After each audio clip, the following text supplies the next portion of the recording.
I need to rotate this the right way, otherwise it doesn't go live on YouTube for some reason. Um, Anyhow, hi, my name is Shawn. Today I'm going to talk about a couple of things. By the way, welcome back to Coffee and Realty, October 18th, 2003 edition. I think this is number seven, no, number six. So I'm going to share 4 maintenance tips and then selling unique home. And the third thing that I'm going to focus on is good time to sell. Now, I'm not going to talk about the market. I'm going to talk about the personal situation focused good time to sell. And I'm going to share why people sell. And if you fall into one of these situations, you might want to sit back and think about it. And so I'm going to dive into that. Welcome back to Coffee and Realty. So, fall reminder, the first one, the vertical isn't easy. So the gutter, cleaning gutter, I made a short video a few weeks ago about the gutter cleaning. Gutter is the number one reason why we have so many water issues in the crawl space or foundation issues in the on the house, because when the gutter gets over full, and here's the gutter, right? And there's downspouts. If the water goes downspouts, that's fine. But when the water goes over the gutters, that's when it goes into the crawl space, and it makes so many different issues. So clean your gutter. If you're in the Portland Metro, I actually need to clean my own gutter too. So I need to get that contact information. Hopefully, I can remember who cleaned the gutter the last time. But I can recommend you a few vendors. Now, selling unique homes, I think this is, I just want to touch on it pretty briefly here. Selling unique home takes a little bit more time because number of buyer pool is limited. So in this case, the one that I sold pretty recently in Milwaukee, it has like the main house, and then there's like apartment that's ADU, and then 3-car garage with a space that can be finished up on top. Very unique property on a 1.21 acres. Those properties aren't for everyone. So it takes time. What I mean by that is it can take it it could sell in the first week, but it could take about a month, maybe about 3 months. So if you own a unique property, that's the time frame that you should think about. And also when you're buying a unique property, just think about when you have to resell that, what you might have to go through, the timing of it. So it's not as easy to sell. So kind of keep that in mind. And when buying, well, price wise on a unique home is another important part. Today's talk is really more focusing on good time to sell, not the market dependent, but the personal situation dependent. I've been working as a realtor for about 15 years, and I've seen many families move. One of the main reasons why is a job change. When you have a job change, especially in different parts of the states or a different city, you have to sell. That's the obvious reason. That's a good time to sell. Now, the other thing that I see a lot is a family relocation, especially with adult children.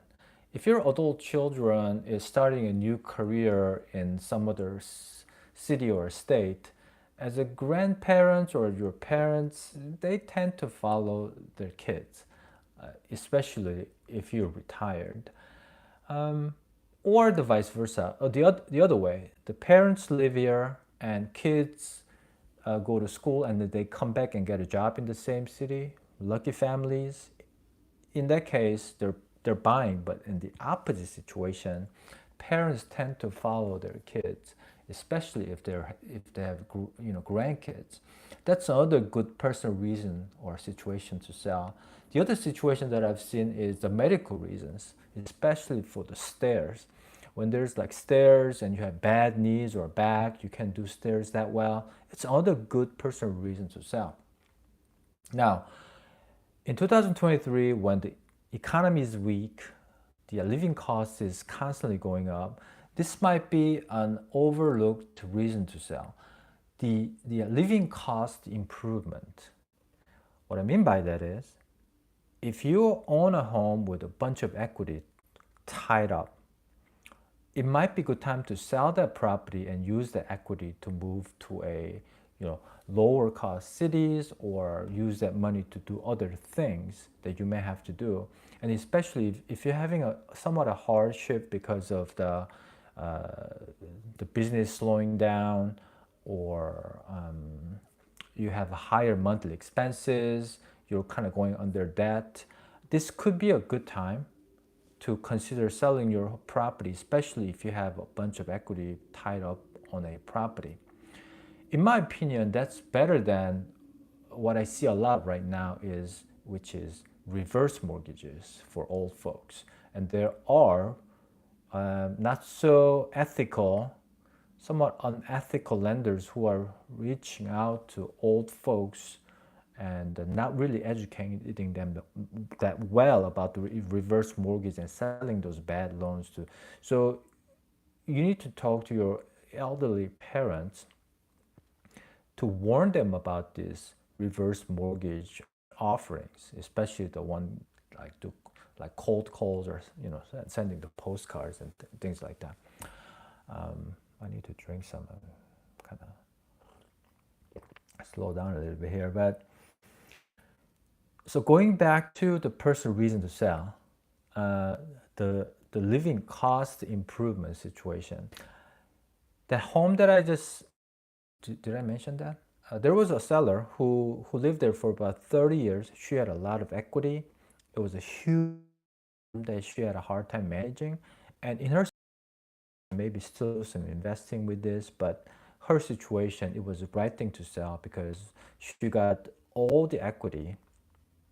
She had very small mortgage left, so paid off that mortgage, got all the equity back, and she is just right now traveling, try to figure out where she wants to settle in. And I told her just do Airbnb in different cities where you like for next few months and see where you want to settle in. So it could change your lifestyle. That's the one thing. Full lifestyle change, especially when you have a big equity, you live there for a long time, or the house is too big, and you're not happy with the city. I think this is the one that is overlooked, but definitely it's a good time to consider because of the incremental. The incremental downsize doesn't really work that well right now. What I mean by that is if you're coming from like a 3,000 square foot home to 2,000 square foot home in the same city, the saving isn't going to be there because of the high interest rate. The mortgage will be actually higher than your 3,000 square foot home. So that doesn't work. But when you're coming from 4,000 square foot home to, let's say, 1,500, there's a good enough reason because you're gonna take that equity out, save monthly payment, and then you don't have to have a big house that you don't need the space. So it's kind of like downsizing it and then saving the resources and everything to do better things. And so that is one thing I just wanted to point it out. Especially for like people who are close to being retired, they're adult kids, they moved out of the house, they're not coming back. Having 4,000 square foot home can be wasteful. If you enjoy it, great. But if you feel that it's wasteful, if you think that you can do better by going to a smaller space or maybe less cost city or less cost part of town, it could make a lot of difference, right? My dog is tapping on my door saying that do something. So I'm going to end here, but thanks for watching. Please hit the like button and subscribe if you enjoy this content. And if you have any questions, like leave a comment or reach out to me. I'm in the Portland, Oregon market. So if you have a specific question about Portland, Oregon market, I'm here to help. So thanks so much for watching, and I'll see you next time.